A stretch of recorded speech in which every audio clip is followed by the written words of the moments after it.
From Upper Michigan Source, this is your Sports on Demand for Thursday, January 17th. I'm Mike Ludlum.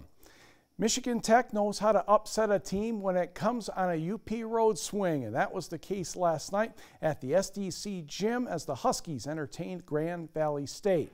We will pick up the action in the second half. For Grand Valley, that's Hunter Hale with some fancy dribbling, and he's going to hit this three-pointer. He ended up with 21. Grand Valley up 57-45, but the Huskies chip away. 4 minutes to go. Brian Heath, the drive, the score, and we're tied at 68. Less than a minute to go. Isaac Appleby inbounds to Brian Heath. You can't see him, but he makes it, plus the foul. Huskies had the lead, but the Lakers tied it up, so we went into overtime. Heath had 19 points. Tied at 79, Isaac Appleby pulls up, knocks it down, and Michigan Tech goes on to win this one 91-87 in overtime. North Central's Dawson Bilski had 20 points for Tech. Meanwhile, at the Berry Event Center, it is NMU, the men, trying to stop a 6-game losing streak, hosting Davenport. Miles Howard will get the return pass from Sam Taylor, looking inside for Troy Summers, who grabs it away from the guard, puts it up and in, as Coach Bill Saul uses both his big men at the same time. Taylor knocks down the jumper near the corner. NMU uses roughly the same play as the first. You're looking inside. Howard, Summers, gathers, scores. NMU led 30-11 with 3.5 minutes to go in the first half. The Panthers started playing better. Avery Hudson with a triple here. Panthers closed the gap to about 2 points in the second half. Then NMU pulled away to win 77-63. Isaiah Johnson led NMU with 25 points. Earlier, the Panthers women took on the Wildcat women. Right off the opening tip of the first quarter, it's Lexi Smith, Jessica Schultz, who finds Houghton Sydney Dillinger, one of her 4 3-pointers on the evening. For Davenport, NMU head coach Troy Madsen said Tony Grace is pretty good. That would be one piece of evidence saying he's absolutely right.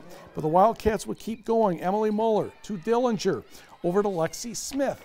She steps inside the arc and hits that jumper with ease. Smith will score next.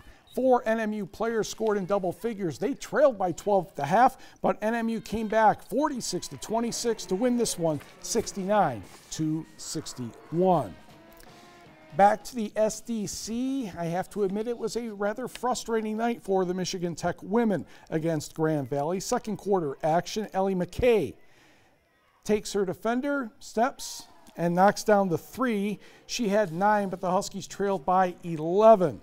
To the third quarter, Cassidy Trotter anticipates the pass nicely, gets the steal, keeps her dribble, nobody stops her, and she puts it in for the layup. Huskies still down 6 at 32-26, but the Lakers were too good. Jen DeBoer had 27.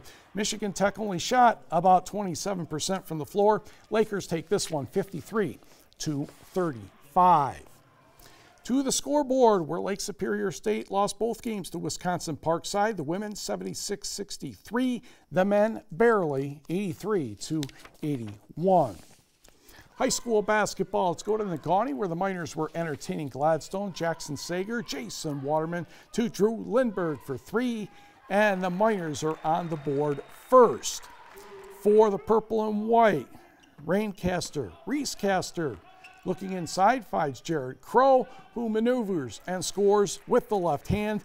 Negaunee the lead 3-2. But then Reesecaster, the NMU recruit for next season, pulls up, drains that one with ease. Nice play here by the Miners. Jake Larson, the semi-alley-oop for the reverse layup by Jason Waterman. Nicely done. But the Braves stormed back and won this one 68-54. To the Battle of Panthers. Yes, Chassell and Ewan-Trout Creek. Second quarter here, Abe Gockenbach to Curtis Kidda. Nicely done for 3, and it's a lead for Chassell 11-6. Off the steal, Eli Nordine will drive. He's not very tall, but he has a really herky-jerky body. Puts that one up and in off the window.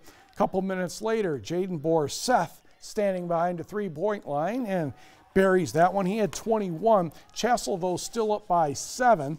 And Curtis Kidd is going to get a nice lay in here with a little help from the bounce. Elijah Sumas had 18, and Chassel is the winner of the Battle of the Panthers, 56-49. Extra numbers. It is Marcus Johnson with 27, Foster Wonders 20, Iron Mountain runs past Manistee 75-52. Tucker Taylor at a double-double of 14 points and 13 rebounds for Gwynn, but Ishpeming gets another big win, 56-53. Calumet over Hancock 54-25, Ontonagon 60 and Jeffers 38. Lakeland and Hubble breezes past Baraga. Nick Trudgeon had 20 for the Speed Boys as Bessemer beat Watersmeet 87-48. Battle of Iron County goes to West Iron over Forest Park 63-44. Luke Terry and Tyler Beauchamp combined for 44 as Kingsford pulled away in the second half to beat North Dickinson 84-47. Rapid River, a 15-point road win at Bark River Harris, 63-48. Norway, no trouble with Big Bay to knock, 72-22. Engadine, pretty much the same, 70-33 over Pickford. Rudyard, 68. Detour, 55. Cedarville starting to play quite well, 78-58 over Newberry. St. Ignace in the win column, 59-44 over Sheboygan. And the number 1 team in the Little 5 pool, Brimley, keeps it going, 87-50 over Harbor Light Christian. Marcus Harris, 21, Tristan Lyons, 20 for the Bays. Girls basketball, both games in Wisconsin. Washburn really guarded Ironwood well and beat the Red Devils 46-33, and it was Niagara 60 and Suring 49. To the ice, Escanaba and Marquette. We will pick this one up in the first period. Tanner Phillips will have Andrew Fedrizi on his left, and Fedrizi gives it right back to Phillips, and by golly, if I could stand up in skates, I could have scored that one. 1-0 Redmond. Short time later, Escanaba is trying to clear the puck along the boards, but Lucas Gerton is going to swing and score, and that put Marquette up 2-0. Escanaba's Trevor Denome played a good game. He's faced a lot of shots. You wouldn't know that by the stats, but Marquette won this one 6-0, and it was Hancock 8, Negaunee 0. 2 former UP College hockey players have been promoted to the next level. Vancouver Canucks General Manager Jim Benning has announced the club has recalled Hancock's Tanner Carroll from the Utica Comets. The 26-year-old Carroll ranks second on the Comets in goals, 16, and points, 36, shares the team lead in helpers, 20, and power play goals, 7. He split the 2017-18 season with the Chicago Blackhawks, so the former Michigan Tech center off to a good start this year. Meanwhile, Robbie Payne goes to the American Hockey League's Texas Stars from the ECHL's Idaho Steelheads. He had 5 goals and 4 assists for 9 points with the Steelheads.